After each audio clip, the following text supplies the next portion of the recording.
va parler de la défense aujourd'hui parce que derrière l'éclipse médiatique qui a représenté l'éclipse solaire, il y avait une grosse annonce du gouvernement fédéral, 8 milliards sur 5 ans, 73 milliards sur 20 ans pour porter le budget militaire.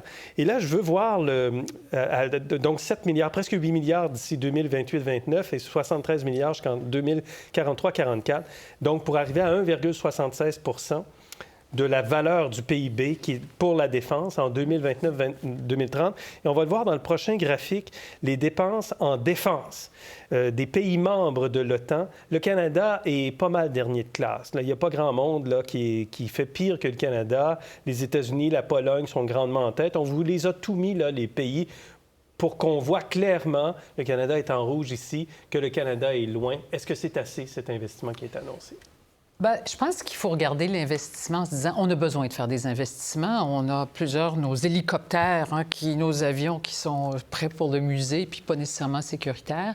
En même temps, il faut regarder ça en se laissant pas obnubiler par le 2 %. Puis pourquoi je dis ça? Bien, c'est que, premièrement, il y a quand même juste 11 pays qui dépassent le 2 %. Ils sont souvent connexes à la Russie ou près de l'Ukraine.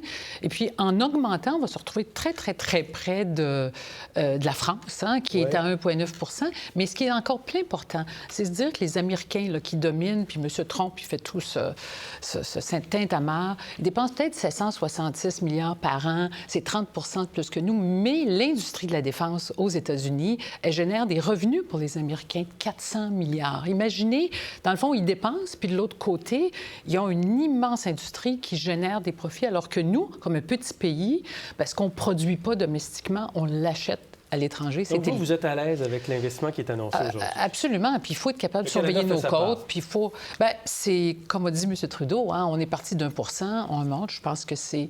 Puis il faut avoir des priorités. C'est raisonnable. Mario, qu'est-ce que vous en pensez? Moi, ce qui me frappe, c'est que depuis 4-5 ans, comment le monde a changé. Le monde que j'avais connu, la création de l'ONU, les casques bleus, l'Organisation mondiale du commerce qui était supposée nous rendre tellement interdépendants, qu'on réglerait le problème de sécurité. Et on voit qu'avec l'invasion de l'Ukraine, et on voit maintenant aussi chez nous l'ingérence étrangère, les cyberattaques. J'ai évolué, parce que moi, je suis un pacifiste, je suis de cette génération-là où on disait, c'est plus nécessaire d'investir dans la défense. Mais je me rends bien compte qu'il y a un enjeu démocratique. Nos valeurs sont en jeu.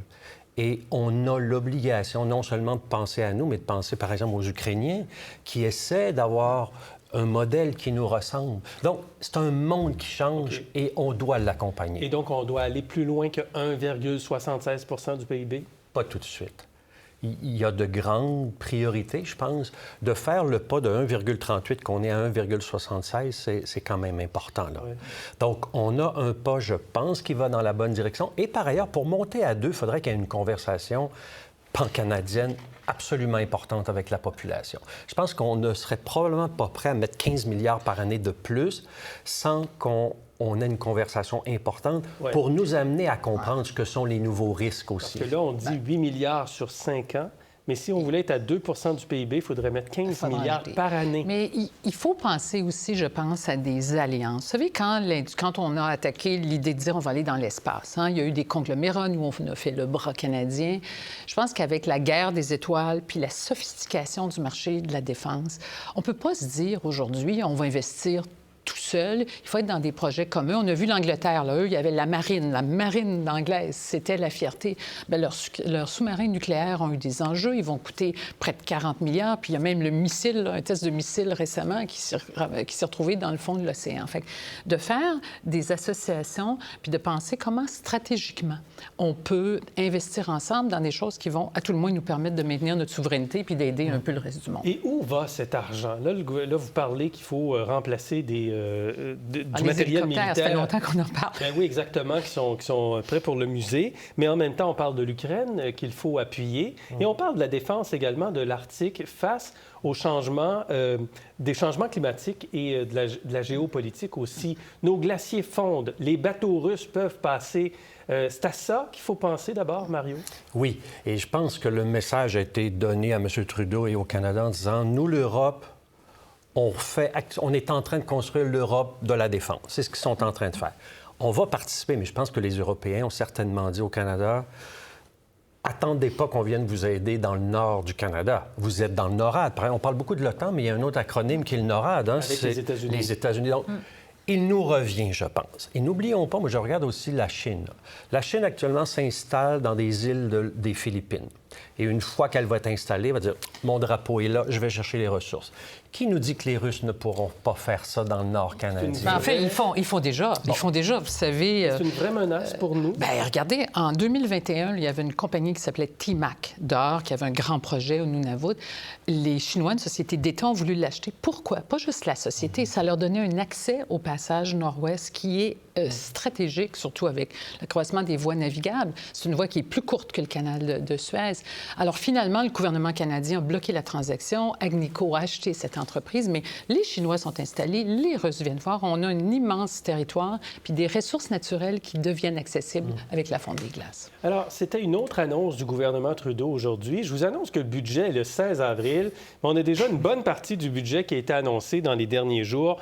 Il y a plusieurs pré-annonces budgétaires qui ont été faites par le premier ministre Trudeau, dont celle-ci, donc, sur la défense. Je ne sais pas si on va voir le tableau apparaître à l'écran de toutes les annonces pré-budgétaires. Les voici donc sur les garderies, sur le programme national d'alimentation scolaire. L'intelligence artificielle, c'était hier, 2,4 milliards.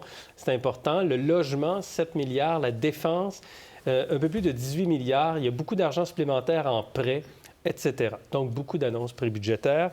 Sur le logement, la RBC nous fait des recommandations aujourd'hui. Je veux savoir ce que vous en pensez d'abord, Mario, sur toutes les recommandations qui sont faites par la RBC qui dit que ça prend plus de travailleurs, ça prend plus de logements préfabriqués, ça prend plus d'efficacité.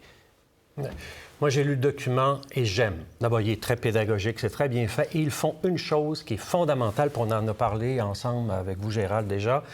Ils proposent de faire quelque chose sur l'offre. Il faut lâcher la demande. Ça fait 20 ans que les gouvernements propulsent la demande. Le CELIAP, le RAP. Donc, c'est plus facile. La hausse démographique aussi. Oui. Donc, les gouvernements se sont concentrés sur la demande. Il faut arrêter d'encourager la demande. Ce qu'il faut, c'est soutenir l'offre. Et il n'y a qu'une chose à faire, nous dit le rapport, il faudra accroître considérablement le parc immobilier. Ils ne disent pas qu'il faut augmenter la capacité de payer. On l'a fait, ce travail-là, et là où on est rendu, il manque énormément de logements. Donc, il faut mettre toute notre énergie dans l'offre de logements, logements locatifs, logements sociaux, multiplex. Il faut arrêter, puis ils le disent très bien, il faudrait peut-être arrêter de construire de l'unifamilial, qui est absolument pas efficace, puis qui est contre l'environnement par ailleurs, de paralyser un terrain avec une famille de 2 personnes. Donc, le document, il aborde toutes ces questions-là et je pense qu'il propose beaucoup de pistes de solutions. Il propose également quelque chose qu'on a parlé ensemble. Est-ce qu'on pourrait aller rechercher les Airbnb? Tous ces logements qu'on a perdus, est-ce qu'on pourrait aller les rechercher? Donc, ce document-là, moi, je le trouve très bien fait. Robert Hogg, voici ce que Robert Hogg nous disait en entrevue sur la proposition de la RBC. Il faut accroître notre parc d'habitation énormément. Donc, il faut trouver une façon d'augmenter la capacité de produire plus d'unités de logement, donc plus de travailleurs, accroître le bassin de travailleurs dans la construction. Aussi, il faut augmenter leur productivité. Alors, c'est là que les maisons préfabriquées offrent quand même un bon potentiel. Également aussi un système d'approbation plus rapide parce qu'il faut que ça bouge vite parce que la crise, elle est présente et puis il faut l'adresser tout de suite. Christiane. D'accord avec ça. J'aurais aimé voir 2 éléments de plus. Qu'est-ce qu'on va faire de la rénovation des maisons existantes? Parce que toute une génération de gens qui vont vendre leurs maisons. Alors, je pense que l'appui des maisons qui sont déjà payées, les remettre au goût du jour, je pense que ça peut contribuer à améliorer l'offre à bas coût, parce que c'est une réno. Puis, il y a eu des programmes dans le passé d'appui. Et deuxièmement, est-ce que ça serait temps de se dire, la Société canadienne d'hypothèque et de logement, qui a accompli une mission selon des règles, tout ça, est-ce qu'on pourrait rafraîchir l'équation? Parce que, malgré tout ce qu'on fera, il faut qu'on fasse en sorte que les jeunes ménages aient au moins l'espoir à 50 de devenir acquéreurs d'un logement, si ce n'est pas d'une maison. La moitié des nouveaux ménages n'auront pas accès à la propriété selon les calculs de la Banque royale. Merci Mario, merci Christiane. C'était très intéressant. Merci, bonne soirée. Bonne soirée. Pour voir nos émissions en entier, rendez-vous sur la chaîne Ici RDI.